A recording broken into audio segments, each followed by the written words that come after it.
I was at brunch when my best friend Emily asked, "What do you think of Black Mirror?" I laughed. "Oh man, that episode where the Prime Minister has to do it with the pig got me messed up." Suddenly, Emily started hyperventilating. She crashed to the floor and someone screamed, "She's pregnant! Someone call 911." I dropped beside her trying to help, but she looked at me with pure terror and whispered, "How could you say that?" before the EMTs rushed her away. I figured that the pregnancy hormones were making her extra sensitive. And by the time I got to the hospital, I'd already stopped at CVS and loaded up a basket with everything a hormonal pregnant woman could need. The woman behind the desk looked at my gift basket and her face changed completely. "You really shouldn't be here." Before I could explain about the pregnancy supplies, security was already grabbing my arms and physically escorting me to the parking lot. All I wanted was to give my pregnant friend some tea. The next morning, I called around until I found a therapist who specialized in pregnancy hormones. Dr. Alice Swan came highly recommended and cost $300 per session. I felt so guilty that I prepaid for 6 sessions and gave them Maya's information. 2 hours later, my phone rang. "I can't accept blood money." Dr. Swan's voice was ice cold before she hung up. My credit card was refunded within the hour. By Wednesday, I was desperate. Emily loved prenatal yoga more than anything, so I drove to her studio to surprise her with a $500 gift card. The instructor saw me through the glass and ran outside to block the door. "She's been coming here since the assault." I felt like I'd been slapped. "What assault?" "She's pregnant. I'm trying to help with her hormones." The woman looked at me with complete disgust and went back inside, locking the door behind her. That's when my phone rang. It was my mother. "Is it true you said something about a pig?" My stomach dropped. "Mom, it was just about a TV show. Black Mirror. That one episode." The silence stretched for 3 seconds before she hung up. I tried calling back, but I was blocked. My own mother blocked me. 20 minutes later, I got removed from every group chat I was in with Maya. The only message I saw before getting kicked was, "I can't believe you'd bring that up knowing what happened." My friend Claire texted me privately, "That wasn't about a TV show and you know it." When I tried to grab coffee at our usual place, the manager met me at the door. "After what you triggered on the anniversary, you're not welcome here." He wouldn't say another word. Just stood there until I left. I posted on Facebook asking if Emily was okay and mentioning I had pregnancy care items for her. The comments made me sick. "Delete this. Today of all days. This is sick." And 14 years ago today, before the post got reported and removed. Everyone was acting like I'd committed some unforgivable crime, but nobody would tell me what I'd done. Maya's husband was the only one to text me back. "She's been in therapy for 2 years. She was finally doing better." Then blocked. I ran into our mutual friend Violet at Target and cornered her by the shampoo. "Please just tell me what's happening." She tried to leave, but I blocked her cart. Emily changed her last name 18 months ago, after the camp tragedy. She watched it happen. Then she literally ran away from me. That's when the certified letter arrived. From the law offices of Smith & Associates. Cease and desist for intentional infliction of emotional distress regarding the Waterside Lake incident. I'd never heard of Waterside Lake in my life. I typed Waterside Lake incident 2 years ago into Google with shaking hands. The first result changed everything. 8-year-old boy dies at Waterside Lake summer camp. Sexual assault victim's sister watches helplessly. I clicked the article feeling like I might throw up. The details were horrifying. An 8-year-old boy had been assaulted by a teenage camp counselor. When the boy tried to tell his sister, the counselor had screamed that he was lying, that he was dirty, called him a pig in front of everyone. The boy had run into the lake crying and drowned while his sister Emily tried desperately to save him. The counselor kept screaming, "Dirty pig," even as they pulled his body from the water. My hands shook as I typed out a text. "Maya, I just found out about Waterside Lake. I'm so sorry. I had no idea. Please let me explain." I hit send and waited. 3 dots appeared immediately. Then my phone exploded. 17 voicemails in 6 minutes. I played the first one. "You think sorry fixes this?" Maya's voice was raw with rage. "You knew. You just wanted to hurt me." The second was worse. "I trusted you with everything, and you used it against me on his death day." By the 5th message, she was sobbing. "You're a calculating, evil monster." By the 15th, I had already decided to show her just how calculating I could really be. I grabbed my phone and opened the Notes app while still sitting in my car outside my apartment building. My hands weren't shaking anymore. The anger had turned into something cold and hard. I started typing out every single way I could expose what was really happening here. Screenshots of Maya's crazy messages calling me evil. Maybe I'd send them to that gossip blog everyone in town reads. I typed out ideas about calling Emily's yoga studio with concerns about her mental state. My fingers moved fast across the screen. Each idea I wrote down was worse than the one before it. Anonymous tips to her work. Posts in local Facebook groups asking if anyone else had noticed Emily acting strange. Contact her family members she hadn't talked to in years. The list grew longer and nastier with each passing second. My phone kept buzzing with more notifications while I typed. Instagram showed 3 more people had blocked me. The book club group chat I'd been in for 2 years kicked me out. Facebook notifications popped up showing people I hadn't talked to since high school were unfriending me. Someone removed me from the neighborhood watch group. My college roommate blocked me on LinkedIn. Even the local buy and sell group banned me. The isolation was spreading through every single part of my online life, like someone had sent out a mass message telling everyone to cut me off.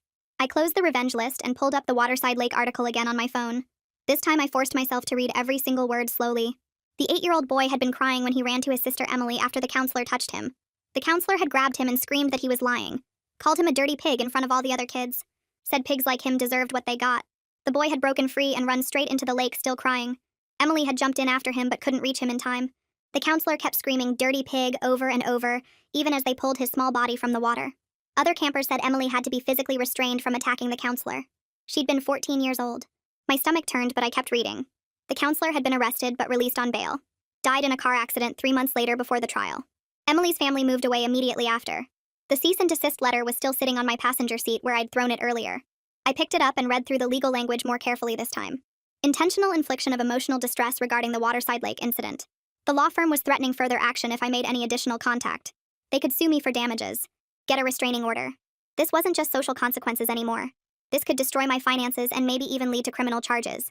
The fear started mixing with my anger as I realized how bad this could actually get. I searched for the camp counselor's name from the article on every platform I could think of. Facebook showed nothing. Instagram had no results.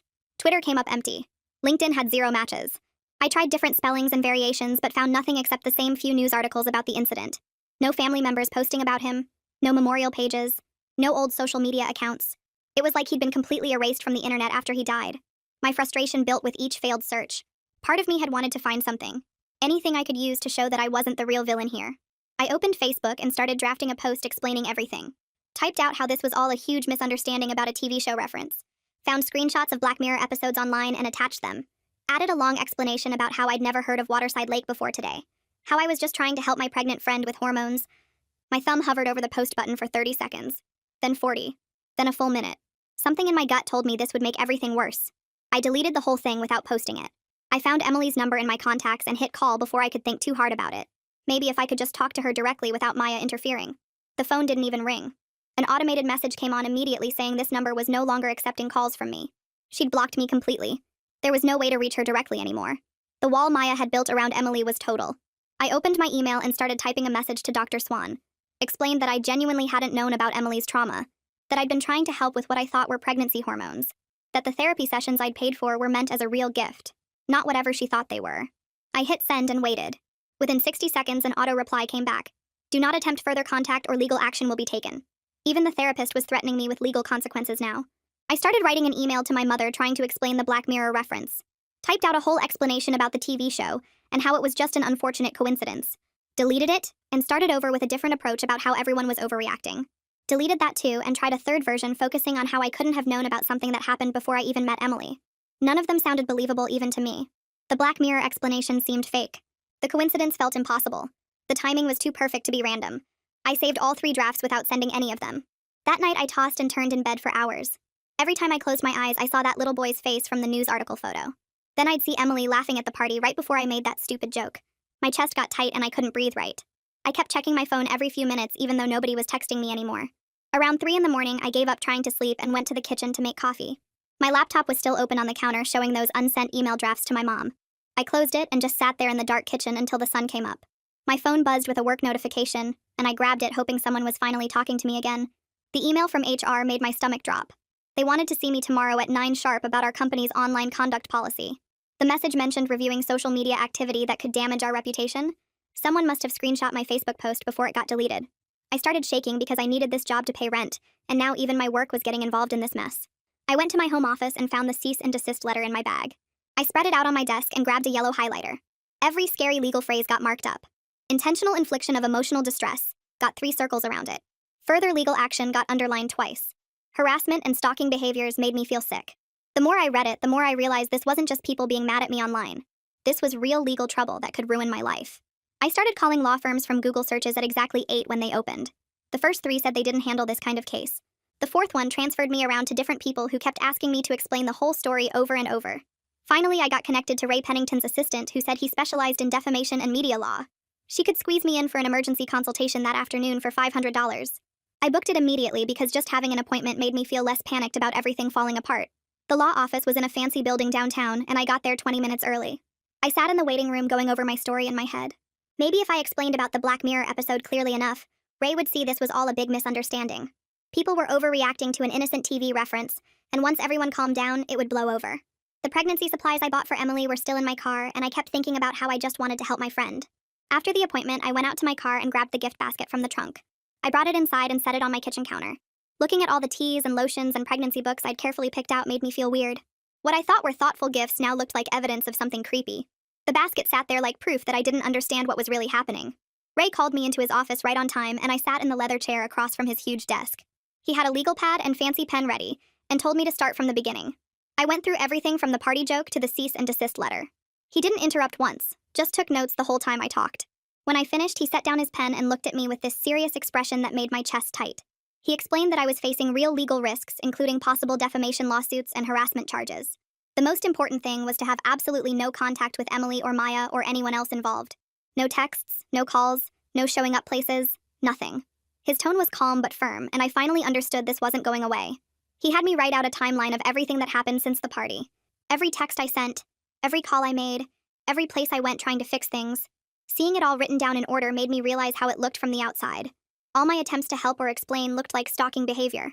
The timeline showed someone who wouldn't leave Emily alone even after being told to stop multiple times.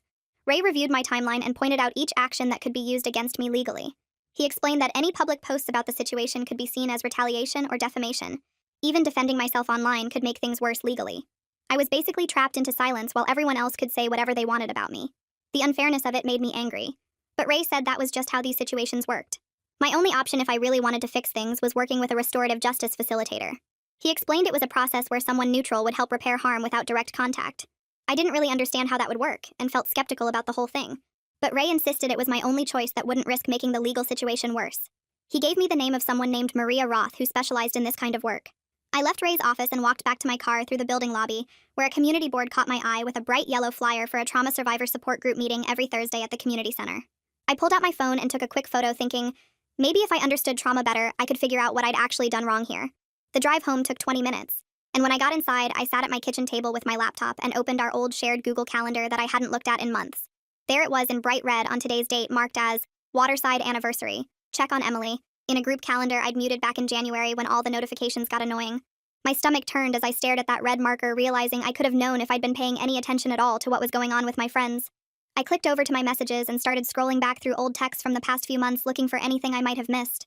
3 months ago, Claire had sent me a message asking if I could check in with Emily around the anniversary date since she'd be out of town, and knew it was always hard for her. I'd left it on read and completely forgot about it until right now, staring at that unanswered text making me feel sick about how careless I'd been. I closed my laptop and sat there replaying the party conversation over and over in my mind, trying to remember exactly what happened before I made that joke about the pig. Someone had been talking about Netflix shows, and then someone else mentioned disturbing TV. And my brain just pulled up that Black Mirror reference, but now I wondered if maybe I'd heard about Emily's brother before, and somehow my brain connected those things without me realizing it. The possibility that this wasn't completely random made my chest feel tight with a kind of dread I couldn't shake. My phone buzzed with an email from HR, and when I opened it, my hands started shaking, because the meeting I thought was scheduled for next week was now moved to first thing tomorrow morning at 8, with my direct manager required to attend. The formal tone talking about urgent matters requiring immediate attention made it clear this wasn't going to be a friendly chat about my performance goals. I barely slept that night and showed up at the office 15 minutes early the next morning, where my manager was already waiting in the conference room with a stack of papers in front of her. She didn't even say good morning before she started reading from the company policy manual about conduct that could damage organizational reputation, including any behavior on or off company time that could reflect poorly on our values and mission. She explained that my actions at the party and everything after had created liability concerns for the company, especially since several employees had witnessed the incident and reported feeling unsafe about my behavior. I tried to explain that it was just about a TV show, and I never meant any harm, but she cut me off mid-sentence. "We deal with impact, not intent," she said firmly, and I could tell from her tone that nothing I said was going to change what was about to happen. The meeting lasted exactly 12 minutes and ended with her sliding a paper across the table informing me I was placed on immediate paid suspension, pending a full review by senior leadership with a final decision to come within 30 days. Walking out of that building with my laptop and desk plant in a cardboard box. While the security guard watched made me angrier than I'd been since this whole thing started, because now it wasn't just my personal life falling apart, but my professional one too. Back at home, I threw the box on my couch and sat at my computer with this dark energy building inside me as I started thinking about that camp counselor who'd done those horrible things to Emily's brother. If everyone wanted to paint me as some kind of villain for an innocent TV reference, maybe I should show them what real evil looked like by finding that counselor and making sure everyone knew exactly what they'd done. I opened Facebook and started searching for Waterside Lake groups, thinking there had to be support groups or memorial pages where I could find information about the counselor and what happened to them after the incident. I found 8 different groups for Waterside Lake families and survivors, and tried to join each one. But every single request was instantly denied with a message saying I'd been blocked from joining by the group administrators. Someone had already gotten to every single group warning them about me, which meant my search for information about the counselor was completely blocked before I even started.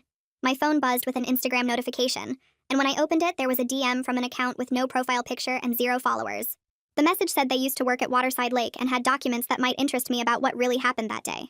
I stared at the screen for a full minute, trying to decide if this was some kind of trap or if someone was actually trying to help me understand. Before I could even respond, another message popped up with an attachment, and my finger hovered over it for 10 seconds before I clicked. The PDF that opened made my stomach turn as I read through pages and pages of the official incident report from the camp, with way more detail than any news article had shared. The counselor's exact words were written out in the witness statements, and seeing "dirty pig" written over and over in different testimonies made me have to run to the bathroom where I threw up everything I'd eaten that day. I came back to my phone and kept reading even though my hands were shaking, so bad I could barely hold it steady. That's when I saw it in one of the witness statements about how the counselor had been saying those words for weeks before the incident, and suddenly something clicked in my brain. I remembered sitting in Emily's kitchen 2 years ago when her cousin was visiting, and someone mentioned those exact words while Emily went completely silent and left the room. I'd been there eating chips and salsa when her cousin said something about a counselor calling kids dirty pigs, and I just kept eating like it was nothing important. The memory hit me so hard I dropped my phone on the floor and just sat there realizing I'd heard about this before and completely pushed it out of my mind. I'd filed it away as too uncomfortable to think about and never connected it to Emily, even though she'd literally left the room when it came up. The shame of knowing I could have been more careful if I'd just paid attention made me feel worse than anything anyone else had said to me. I opened my laptop and started typing out this long apology message to Emily, explaining how I just remembered hearing about it before, and how sorry I was for not being more aware. For an hour, I wrote and rewrote, trying to explain how I'd blocked it out and never meant to hurt her, and how I understood now what I'd done. When I finally read the whole thing back to myself, I realized every single sentence was about making myself feel better, and had nothing to do with actually helping Emily heal from what I'd triggered. I highlighted the entire message and hit delete, then closed my laptop and just sat there for 20 minutes staring at the wall. I picked up my phone and called Ray's office even though it was past 6, and he actually answered on the second ring. I told him I needed to be honest about something, and explained how I'd just remembered hearing about the incident before, even if I hadn't consciously connected it to Emily. He listened without interrupting, then said if I wanted to pursue any kind of restorative process, I had to be completely honest about everything, even if it made me look worse. He said trying to hide anything would just cause more harm, and I needed to accept that my actions had consequences regardless of what I remembered or didn't remember. 10 minutes after we hung up, an email came through from Ray with contact information for someone named Maria Roth, who specialized in restorative justice work. He'd already called her and given her the basic situation, and she was willing to do an initial consultation if I was serious about accountability and not just trying to make myself feel better. That same afternoon, my phone rang with a blocked number, and when I answered, Maria introduced herself in this calm, professional voice that somehow made me feel both nervous and relieved. She laid out exactly what this process would require, including absolutely no contact with Emily, full accountability for the harm I'd caused, and concrete steps toward repair that went beyond just saying sorry. Her structured approach with clear rules and expectations felt like the first solid ground I'd had since this whole thing started, even though I knew it was going to be hard. I started trying to explain my side of the story about how I didn't know about Emily's trauma, and was just making a TV reference, but Maria cut me off before I got 3 sentences in. She redirected me to focus on the impact of my actions instead of my intentions, and said we weren't going to spend time on what I meant to do, but on what actually happened to Emily. My first instinct was to get defensive and explain that intentions matter, but something in her steady voice made me stop and actually listen to what she was saying. She assigned me to write an accountability letter that focused only on my actions and their impact, with absolutely no excuses or explanations about what I intended or didn't know. The rules were simple but felt impossible as she listed them out, including no use of the word but, and no sentences that started with, "I didn't mean to," or "I wasn't aware." She said the letter needed to acknowledge specific harms, take full responsibility without deflection, and outline concrete commitments for ensuring this never happened again. After she hung up, I sat at my kitchen table with a blank piece of paper and a pen, trying to figure out how to write something that didn't include any justification for what I'd done. I spent 3 hours staring at that blank paper before I gave up and went to bed. The next morning, Maria texted me an address for a trauma support meeting happening that evening at the community center downtown. I showed up 20 minutes early and sat in my car watching people go inside carrying tissues and water bottles. The meeting room had chairs arranged in a circle, and I took a seat near the door trying to look invisible. A woman started talking about her son who died in a car accident 5 years ago, and how certain songs on the radio still made her pull over and sob. Another man described how the smell of burning leaves brought back memories of finding his brother after a house fire. Person after person shared stories about tiny things that triggered huge waves of pain. A mother talked about how people telling her to move on from her daughter's death felt like being hurt all over again. She said when people acted like her grief was too much or lasted too long, it made her feel crazy and alone. Something twisted in my stomach as I recognized myself in her words. I'd been doing exactly that to Emily by acting like she should be over something that happened just 2 years ago. The meeting ended, and I drove home with all those stories running through my head. I sat down at my kitchen table and tried writing the letter again, but kept catching myself making excuses. Every other sentence started with explaining why I didn't mean to hurt her, or how I couldn't have known. I read it back and saw how every line was really about making myself feel better, instead of taking responsibility. I crumpled it up and started over 4 more times before finally sending what I had to Maria. Her email came back 2 hours later with the document covered in red comments. She'd crossed out entire paragraphs and written notes like, "This is a justification," and "remove this excuse," and "focus on your actions, not your feelings." One section where I'd written about not knowing Emily's history had a big note saying, "irrelevant to the harm caused." Maria had basically torn apart everything I'd written, but included specific examples of better wording. Instead of saying I didn't mean to trigger her, she suggested simply stating that I said something that caused her pain. She wanted me to list specific things I would do going forward instead of vague promises to do better. I spent another 3 hours rewriting based on her feedback and realized I needed actual concrete steps, not just words. I made a list of real actions I could take, like signing up for trauma awareness training online. I found a drowning prevention charity and decided to make monthly donations.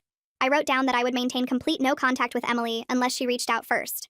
I added that I would follow whatever rules my job set without arguing or trying to explain my side. Having specific commitments instead of empty apologies made the letter feel more real and honest. My phone buzzed with an email from HR marked urgent, and I opened it with shaking hands.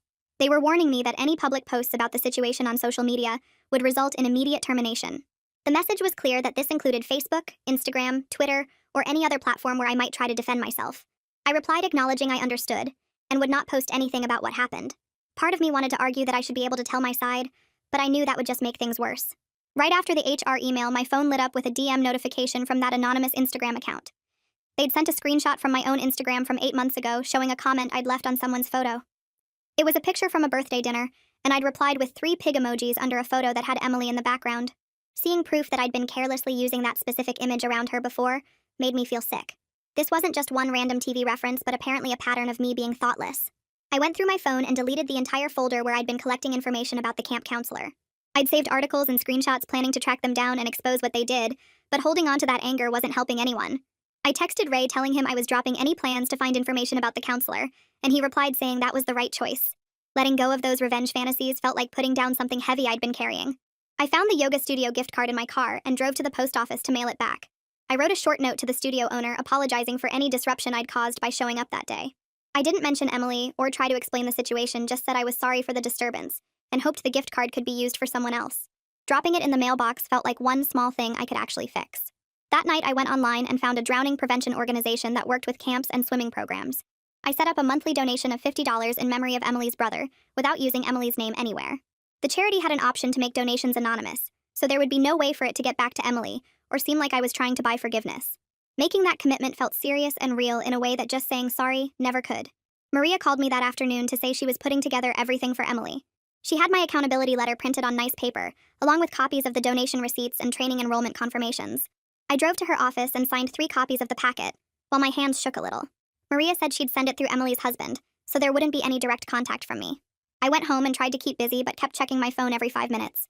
The first day passed with nothing, and I started writing in this old notebook I found in my desk drawer. I wrote down every time I wanted to text Emily or Maya or check if they'd gotten the packet. The urge hit me about 40 times that first day, and writing it down helped me not actually do it. The second day was worse because the waiting made me anxious, and I filled 20 pages with random thoughts about boundaries and why they matter. My phone finally rang on the 3rd morning, and it was the HR manager saying they'd made their decision. She told me I was keeping my job, but with a formal written warning that would stay in my file for a year. I'd also be on probation for 6 months, which meant any small mistake could get me fired immediately. The relief of not losing my income mixed with knowing everyone at work would know what happened. Ray emailed me a copy of the response he'd sent to the cease and desist letter 2 days earlier. It confirmed I was following all their demands and listed everything I'd done to show accountability. He said the legal threat should be over now as long as I kept following the agreement completely. My phone buzzed while I was reading Ray's email, and my mom's name showed up on the screen. The text just said, "Heard. Processing." And nothing else. I stared at those 2 words for probably 10 minutes trying to figure out if it was good or bad. At least she wasn't blocking me anymore, even if she wasn't ready to actually talk. Maria emailed me that evening saying Emily had received everything and had some specific conditions she wanted met. The list came through her husband and included 1 full year of no contact starting from that day. I also had to complete all the trauma training I'd signed up for, and couldn't post anything online about the situation ever. The last condition was that I couldn't try to contact any of their mutual friends to talk about Emily or what happened. Maria had already drafted a formal agreement with all of Emily's conditions spelled out clearly. I printed it at the library since my printer was broken and took it to get notarized at the bank. The notary asked if I understood what I was signing, and I said yes, even though my voice cracked a little. I made copies for Maria, Ray, and kept one for myself to remember what I'd promised. Claire texted me that night with just, "Stick to the agreement and we'll see," which was the first contact from any of our friend group. Her tone wasn't warm, but at least she was leaving the door open a tiny crack for the future. The next morning I went to get coffee and the manager stopped me at the counter. He said I could order to go, but couldn't use the tables or Wi-Fi anymore. I just nodded and ordered my usual latte without arguing or trying to explain my side. Walking out with my coffee, I saw our whole friend group at their usual table and nobody looked up. That afternoon, someone posted something about me on Facebook that wasn't true at all. I typed out this long response explaining what really happened with screenshots and everything. My finger hovered over the post button for a full minute before I remembered the agreement and deleted the whole thing. I closed Facebook and put my phone in a drawer to stop myself from going back to look.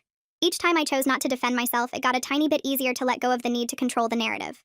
The trauma awareness course took me 4 weeks to finish since I could only do it after work and on weekends. Each module started with videos of people talking about their experiences, and I had to pause constantly because hearing their stories made my chest tight. The bystander intervention part taught specific steps like creating distractions or getting help instead of just watching bad things happen. I clicked through quiz after quiz about recognizing warning signs and understanding how trauma affects memory and behavior. When the certificate finally showed up in my email, I saved it to 3 different folders and printed out 2 copies. Saturday morning came and I drove to the community center where the water safety program met in their indoor pool area. The coordinator handed me a bright yellow volunteer shirt and showed me where to set up the kickboards and pool noodles for the kids. 8 little kids showed up for the beginner class, and I spent 2 hours helping them practice floating on their backs while the main instructor taught proper breathing techniques. One kid kept grabbing my arm every time he thought he might go under, even though the water only came up to his waist. After class, I helped stack all the equipment in the storage closet and signed up for the next 3 Saturdays on the volunteer schedule. That night, I went through my apartment and found all my Black Mirror DVDs in the entertainment center. I put them in a box along with the collector's edition I'd bought last year and drove them to the donation center drop-off bin. My Netflix account took 3 tries to cancel because they kept offering me deals to stay, but I clicked through all the retention offers until the cancellation went through. The pregnancy basket had been sitting in my closet for weeks, and I loaded it into my car with 2 bags of additional supplies I'd bought at Target. The women's shelter had a donation drop-off door on the side of the building where you could leave things without going inside. I left everything there without writing my name on anything and drove away before anyone saw me. Monday felt weird without any drama or messages to deal with. I went to work, came home, made dinner, watched some cooking show on YouTube, and went to bed at a normal time. Tuesday was the same, and by Wednesday, I started noticing how much calmer my body felt without constantly checking my phone for bad news. Thursday. I actually read a book for the first time in months, and Friday, I cleaned my whole apartment just because I had the energy. Maria's email came through Saturday afternoon while I was at the pool teaching a kid how to kick properly. She wanted confirmation that I was still following all the agreements and asked about my progress on the trauma training. I typed back a quick response listing everything I'd completed and attached the certificate as proof. Sunday morning, I decided to go hiking at the state park about an hour from my apartment. The trail map showed it went past a small lake, and I thought about choosing a different path, but decided to stick with my original plan. When I got to the section near the water, I stayed on the trail instead of going down to the shore like other hikers were doing. I stood there for maybe 5 minutes looking at the sun reflecting off the surface and thinking about an 8-year-old boy who never got to grow up. The whole walk back to my car, I kept thinking about how I'd spent so much mental energy planning revenge that never happened. All those hours writing lists of ways to hurt people back or expose them had been completely wasted when I could have been doing something useful instead. I'd been so focused on being calculating about causing damage that I never considered I could use that same strategic thinking to prevent harm. Every choice to follow the agreement instead of fighting it had slowly been teaching me that accepting consequences didn't mean accepting defeat. The volunteer work at the pool was actually making a difference for those kids learning water safety. The trauma training had opened my eyes to patterns I'd been blind to before. Even just leaving Emily alone to heal without my interference was a form of taking responsibility. My losses were real, but they were also earned through my own careless actions. The friends who cut me off, the reputation I'd damaged, the trust I'd broken, all of it was the natural result of what I'd done. Fighting against those consequences would only have caused more harm to everyone, including myself. Maybe being calculating could mean carefully planning how to rebuild myself into someone who thinks before speaking, someone who considers impact, not just intent, someone who recognizes that my good intentions mean nothing if my actions cause real harm. The restraint I was learning wasn't weakness, but a different kind of strength. Real growth meant accepting that I'd never get to control how others saw me. All I could control was making sure I never carelessly destroyed someone's peace again. Appreciate you sticking around and wondering through all this with me. It's been a ride sharing the journey together. Until we cross paths again. Like the video, it helps more than you think.